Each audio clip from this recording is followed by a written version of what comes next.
Hello everyone. Welcome back to STS, Science, Technology, Economy, Strategy 등을 고민하는 곳입니다.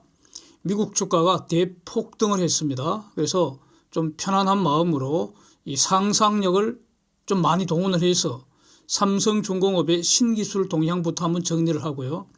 중요한 데이터들 많이 있는데 분석하고 그리고 투자 전략을 고민해 보려고 합니다. 지금 뚜벅뚜벅 오고 있는 이 조선 호황기에 걱정거리가 하나 있죠. 바로 야드가 쇼티지 난다는 겁니다. 배가 필요한 고객들은 이제 번호표 뽑고 기다려야 한다는 겁니다. 고객들 기다리게 하는 것은 이 선수들이 할 짓이 아니지 않습니까? 그리고 대기 시간을 빨리 줄여야지 잔금, 즉 달러가 더 빨리 받게 되잖아요. 대기 시간을 줄이기 위해서는 생산 능력을 현저하게 높여야 합니다. 그래서 이게 LNGC를 저거 말이죠. 하루에 한 척씩 뽑아낼 수는 없겠습니까?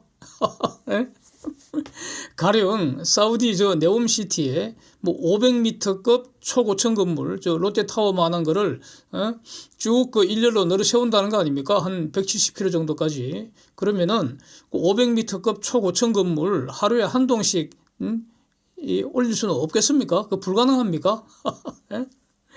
그래서 이런 거는 결국 그 공정 설계의 문제 아니겠는가? 기술의 문제는 아니지 않는가? 이런 어떤 상상력을 한번 이렇게 한번 생각해 보겠습니다. 가령 현재 삼성중공업 야드 생산 능력은 LNGC는 1년에 한 16척 정도, 또 탱커선은 대략 몇 척 정도, 컨테이너선은 또 대략 몇 척 정도 이렇게 되어 있다는 겁니다. 현재의 인력, 장비, 공정을 가장 효율적으로 사용한 최대치일 겁니다. 그래서 현재의 상태대로 양적 팽창을 한다면은, 즉 야드 설비를 2배로 늘리고 인력 투입도 2배로 늘리면 연간 생산 능력이 지금의 뭐 2배까지는 안 나오겠죠. 한 2배 이하로 나오지 않겠습니까? 그런데 이런 문제 해결 방법은 그 돌멩이들이 그 접근하는 거 아니겠습니까? 한국의 천재들은 이렇게 놀아서는 안 되지 않겠습니까?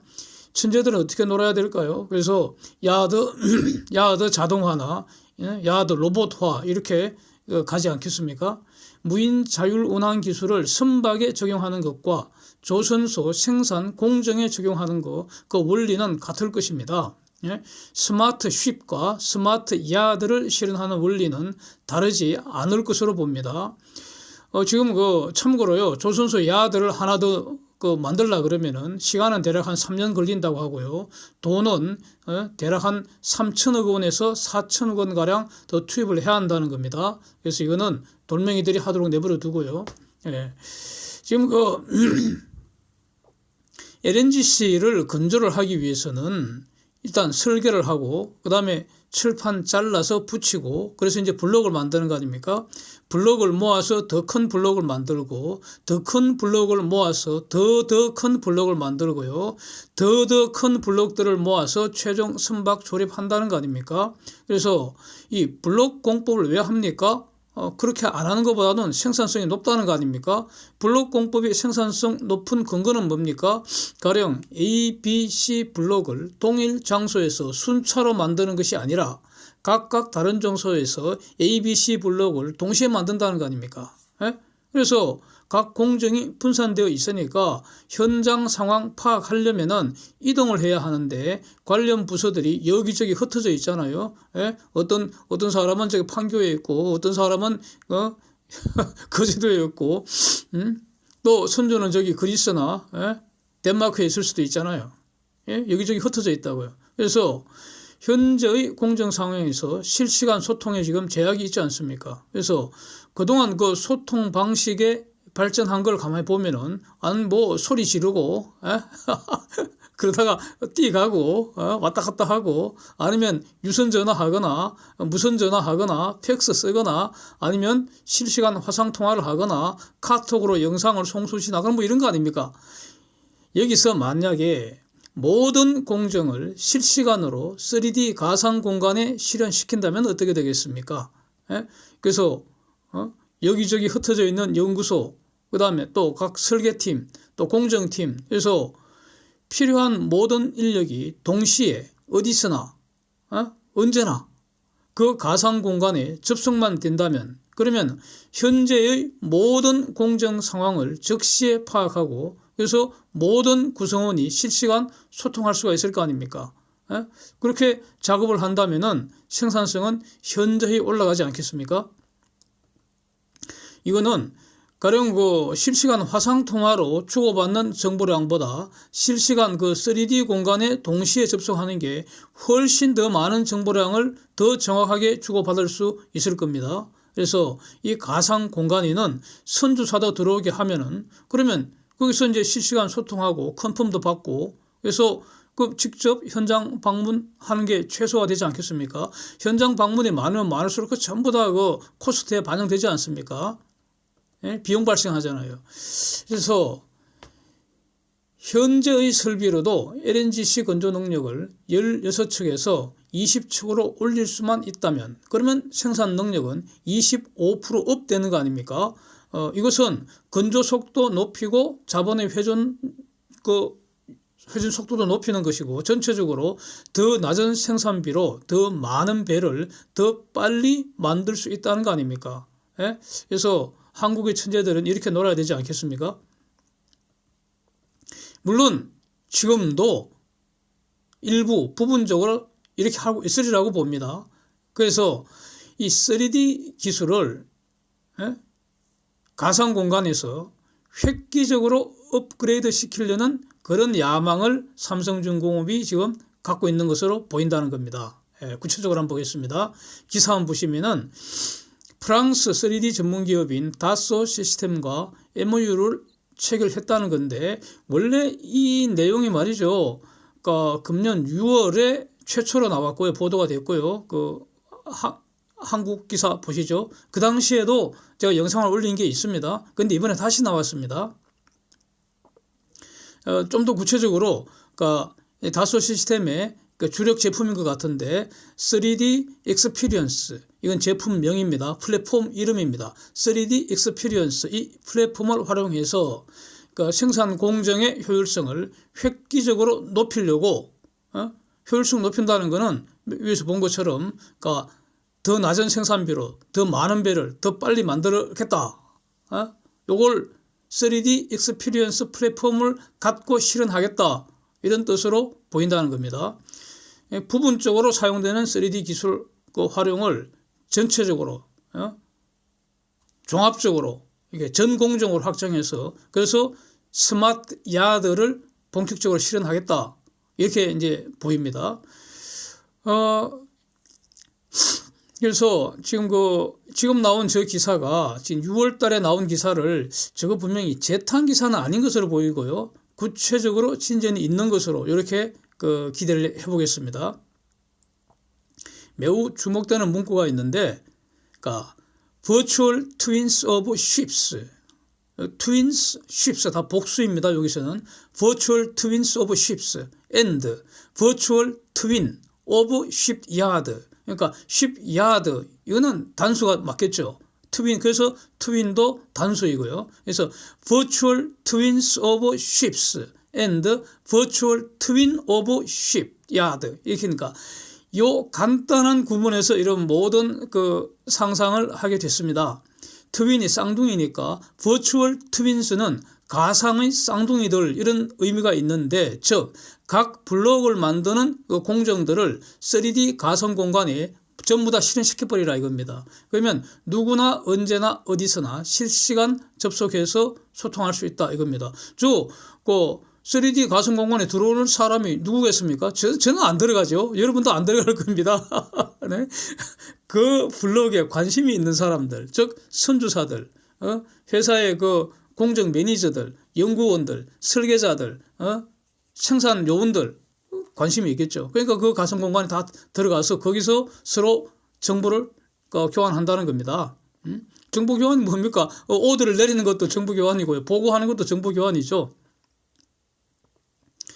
그래서 판교에서 거제도까지 갈 필요도 없고요. 그런 겁니다. 선주사도 현재의 공정 상황을 그리스나 덴마크에서 바로 확인하고 실시간 소통할 수 있다는 겁니다. 그래서 이거는 실시간 화상통화보다 훨씬 더 많은 정보를 더 정확하게 주고받을 수 있는 거 아니냐. 그래서 이런 기술을 당연히 네옴시티 드라인 건축에도 당연히 적용할 수 있을 것 같습니다. 이제 이렇게 이제 한번 정리를 해보고요. 그 다음에 어제 그 삼성중공업이 수주한 LNGC 그 발주사는 덴마크 선사인 셀시우스라고 이렇게 보도가 나오네요. 삼중의 단골 고객인데 이번에는 그러니까 18만 큐빅미터급으로 여기서 특징이 그러니까 지금 IMO의 그 탄소 배출 기준, 그 환경 기준이 엄청 강화됐는데 최고 강화된 그 기준을 모두 충족한다는 겁니다. 그래서 울트라 에코 선박이라고 그 기사가 이름을 붙여주네요. 에너지 효율이 대략 한 30% 이상 향상된다고 합니다. 예, 하여튼 그 LNGC 저런 그 첨단 배 만드는 거는 그러니까 세계 1등이다 이런 뜻입니다. 이제 미국 시장 한번 보면은 그 파월 연준 의장 연설 전에는요 혼조세였습니다. 그 나스닥이 찔끔 오르고요. 네? 다우는 비교적 크게 내렸는데 그러다가 마이크로는 하락하고 있었죠. 연설 전에는. 그런데 제롬 파웰이 앞으로 기준금리 인상 속도 늦출 수 있을 것 같다. 그런 그 CNBC 그 보도 같은 그런 취지로 연설한 이후에 폭등세로 그 마감을 했습니다. 다우가 700포인트 이상 올랐고요. 나스닥은 4.4% 이상 폭등했고요. 필라델피아 반도체 지수도 5.5% 이상 폭등했습니다. 그래서 이게 지금 그 연준 의장 그 제롬 파웰 말은 별 새로운 게 없는 것 같은데 왜 시장이 이렇게 반응했는지 그 이유는 그 배경은 이런 것 같습니다. 이미 시장에는 연준의 금리 인상 속도가 둔화될 거다 이런 기대가 다 형성이 되어 있었는데 어저께 일부 연준 위원들이 하나 둘 나타나서 시장에 오판하지 마라 그러면서 금리 인상 지속된다 이러면서 빨라야 24년이나 돼야지 금리 하락 검토할 수 있을 거다. 이러니까 마치 그 시장의 기대에 바로 찬물을 확 끼얹어 버린 그런 상황이 돼버려서 그러면은 시장은 이제 주눅이 들죠. 뭐 그런 상황이었는데 연준 의장 발언이 다시 시장의 그 낙관적 견해를 이제 강화해 준 것 같습니다. 이렇게 저는 정리가 됩니다. 그래서 그러니까 연준 의장은 위원들의 어떤 그 평균적 견해를 대변하는 것으로 저는 그 이해가 되고요. 그래서 일부 강성 위원들의 그 개인 소신 발언에 너무 근심할 필요 없다 이런 사실을 이전에도 한번 말씀드렸는데 왜냐하면은 다수결로 그 결정되기 때문입니다. 그래서 일부 그 강성 위원들은 항상 있습니다. 극단적인 그런 위원들이 있다는 겁니다. 그래서 그런 어떤 그 일부 개인들 그 소신 발언에는 너무 근심할 필요 없다 이런 사실이 다시 확인되었다 이렇게 정리를 하겠습니다. 그런데 이것보다 더 제가 보기엔 더 중요한 것들이 있는데 시장에서 매우 중요한 데이터들이 쭉 나왔습니다. 이거 순서대로 한번 정리해 보겠습니다. 유로존 CPI가 드디어 정점에서 둔화되는 모습이 확인이 됩니다. 그러나 코어 CPI는 여전히 지금 고점을 유지하고 있죠. 그 다음에 미국의 3분기 GDP 성장률 이 잠정치 지난달에 나온 건 속보치였고요.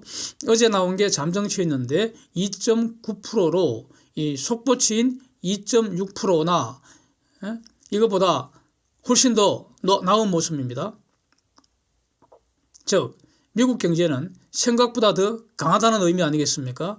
그 다음에 4분기 성장률 전망치도 4.3%로 아틀란타 연준이 지금 발표하고 있습니다. 그 다음에 이제 의미 있는 것이 3분기 미국의 GDP 물가지수입니다. 이게 바로 GDP 디플레이트라는 것인데 이게 지난달에는 9.1%로 거의 최고치로 솟아올라서 좀 그 근심되는 그런 어떤 그 말씀을 제가 드린 기억이 있는데 이번에 발표된 게 보십시오. 4.3%로 지금 급락을 했습니다. 또 그 PCE 물가지수가 그러니까 분기별로도 발표되고 월별로도 발표되고 이렇지 않습니까? 그래서 3분기 PCE 물가지수가 지금 4.3%로 어저께 또 발표됐습니다. 이게 2분기에는 7.3%였으니까 완전 급락한 거 아닙니까? 다만 그 3분기 코어 PCE는 4.6%로요. 2분기에 4.7%로 봐도 살짝 둔화되는 그런 모습입니다. 그래서 이것도 매우 뭐 급락했으니까 좋은 거 아닙니까? 예, 좋은 거죠. 호재입니다. 그런데 정작 그 PCE에서 중요한 것은 매월 발표되는 거니까 미국 시간 오늘 밤 발표 예정이죠. 10월 PCE가 이제 더 의미가 있을 것 같습니다.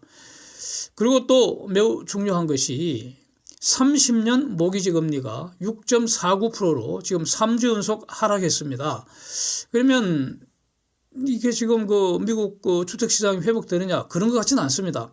모기지 시장이 회복되는 것 같지는 않고요. 미국 주택 시장은 여전히 지금 부진한 모습입니다. 어저께 발표된 거 Pending Home Sales Report, 예? 그러니까 저거 그 지수 그래프 한번 보십시오. 상당히 심각하죠. 예, 미국 그 부동산 시장 현재의 모습입니다. 예, 미국도 그렇게 긴장해야 되는 그런 상황인 것 같습니다.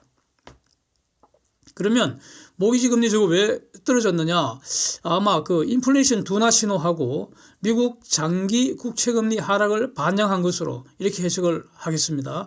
아직 미국 주택 시장 그 회복 신호로 봐서는 안 될 것 같습니다. 그 다음에 또 주목될 게 있죠. 코스피에서 외국인들이 오랜만에 그 현물을 1조 1,400억 이상 순매수를 했습니다. 장중에 꾸준히 이제 그 순매수 규모를 늘려왔고요.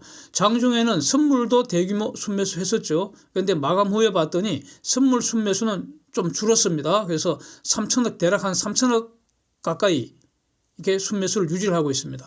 그래서 제가 만든 표를 한번 보시면은 4분기에 현물 순매수가 누적 순매수죠. 6조 6천억입니다.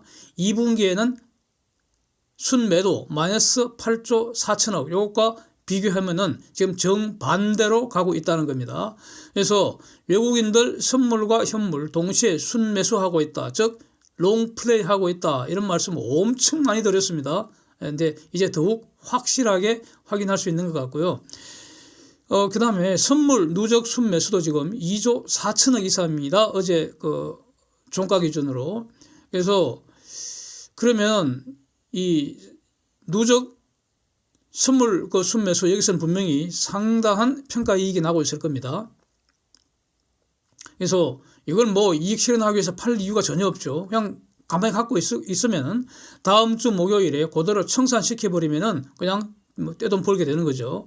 자, 그렇다면은 다음 주 목요일까지 지난 11월 11일 바로 12월 옵션 시작하는 날, 그날이죠. 11월 10일이 만기날이었으니까 그때 11월 11일 날 그 지수가 한 80포인트 이상 폭등했지 않습니까? 그러면은 오늘부터 내일 아니면 다음 주 뭐 월화수 이렇게 지수가 다시 한 번 더 폭등할까요? 폭등할까요? 이제 이게 관심이 되지 않습니까? 요거는 현재 상황에서는 yes도 답이 될 수 있고 no도 답이 될 수 있다고 봅니다. 저는 지금 진지하게 말씀드립니다. yes, no 둘 다 가능합니다. 그렇다면은 이제 우리는 저거 두고 보면서 시장에 적응하는 것이다. 요게 안고일 것 같습니다. 이유는 뭐냐? 바로 어저께 파생 삼국지에서 살펴봤는데 외국인들 지금 옵션 포지션과 관련되어 있습니다. 외국인은 어제 종가 기준으로 콜 매도 마이너스 318억 원, 풋 매도 마이너스 75억 원입니다. 그래서 지금 그 풋 매수 세력은 확실히 죽을 것 같고요. 즉 대량 학살 일어납니다. 그래서 풋 대량 매수 세력이 누굽니까? 금융투자죠. 죽었습니다. 그 다음에 콜 매수 세력들은 이미 죽은 상태입니다. 콜 대량 매수가 누굽니까? 그것도 검토하고 저기 개인이죠. 지금까지는 이미 죽어 있다고 봅니다. 저는. 그러면 과연 저 콜 매수 세력들이 살아날 기회를 줄 수도 있고 아닐 수도 있다는 겁니다. 그래서 폭등하면은 어마어마하게 폭등해버리면 한 200포인트 이렇게 가령 폭등해버리면은 200포인트 폭등할 수도 있습니다. 할 수도 있습니다. 근데 그렇게 폭등하면은 이제 콜 매수해서 대박 나는 거죠. 대박 나는 거죠. 그렇게 될 수도 있고 그런데 아닐 수도 있고요. 그러나 어쨌든 크리스마스 랠리는 준비하는 것이 맞다는 겁니다. 즉 크리스마스 랠리는 그러면 12월 9일부터 본격적으로 가겠죠. 그렇습니다. 그런데 이거는 이제 옵션 포지션에서 외국인들이 어떻게 대응하는지에 따라서 결정되지 않을까 싶습니다. 그러니까 시장을 잘 봐야 한다는 겁니다. 이제 투자 전략을 정리해 보겠습니다. 삼성중공업하고요, 하이닉스를 중심으로 보겠습니다. 삼성중공업은 이제 수주도 4분기에서 분명히 회복되는 모습이고, 또 12월에 저는 추가 수주 가능하리라고 보고 있고요. 그 다음에 내년 이후 이 업황이 크게 좋아질 것, 이거는 거의 뭐 의심할 필요가 없지 않은가. 그러니까 앞으로 업황이 좋아지는 그런 종목이기 때문에 여전히 매수하고 보유하는 전략이 유효하다, 이렇게 정리하겠습니다. 근데 이제 사진 보시는 것처럼 그러니까 필라델피아 반도체 지수도 5.5% 이상 폭등, 마이크로도 뭐 한 4% 이상 이제 폭등해서 마이크론. 그래서 미국 반도체 주가가 어저께는 나스닥보다도 더 크게 올랐습니다. 그렇다면은 과연 이 하이닉스 매수하는 게 적절한가, 이겁니다. 이거 상당히 어려운 문제일 수도 있습니다. 저는 그 하이닉스 매우 좋아하는 종목입니다. 제가. 예. 그러니까 삼성중공업보다도 하이닉스를 더 오래 투자했고요. 그렇습니다. 예. 그래서 최근에 이제 투자한 게 몇 번 말씀드렸는데, 혹시 모르는 분들이 오해하실까봐 저는 그 하이닉스 안티하는 거 절대로 아니라는 거 설명드리려고 약간만 한 번 더 반복하면은, 그 팬데믹 근방에서 저는 운이 매우 좋아서 저점에서 왕창 잡았고요. 그래서 잘 버텨서 끝까지 버텨서 대략 한 뭐 고점 근방에서 이제 다 팔고 나온 사람입니다. 그러니까 그리고 예? 대략 한 2년가량 다 잊고 있었습니다. 근데 요즘 너무 빠진 것 같아서 다시 진입 시점을 노리려고 지금 다시 분석하는 그런 중입니다. 이걸 분명히 말씀드리고, 그래서 그냥 안티하는 거 아니라는 겁니다. 용인 반도체 클래스 투자하는 것 그 자체는 장기적으로 매우 호재라고 봅니다. 지금 분명히 호재라고 봅니다. 그러니까 이번 그 반도체 불황을 삼성전자도 그렇고 하이닉스도 그렇고 분명히 극복을 해서 그러니까 1등 시위, 2등 시위를 더 굳힐 거라고 봅니다. 장기적으로 그렇고요. 중기적으로는 좀 의심된다, 이런 취지입니다. 그러니까 중기적으로는 아직은 진입식이 아니지 않을까. 저는 이렇게 보고 있습니다. 차익홈 리스크 해소하는데 분명히 시간이 걸리고요. 반도체 불황은 이제 시작이라고 봐야 하고요. 앞으로 갈 길이 멀다, 이겁니다. 그 다음에 사진 보시는 것처럼 메모리 그 스팟 가격 하락이 지금 계속되고 있습니다. 계속되고 있습니다. 그러면 재고가 누적되고 있다고 봐야 합니다. 그러면 실적 부진이죠. 그러면 적자 전환하죠. 그 다음에 내년에는 적자가 누적되는 거 아닙니까? 이게 지금 이런 상황이 개선되지 않은 것으로 보이기 때문에 아직은 하이닉스는 본격 진입할 시기는 아니지 않느냐. 그래서 만약에 오르면은 처분하는 게 맞지 않느냐. 저는 이런 의견입니다. Thanks for watching. See you next.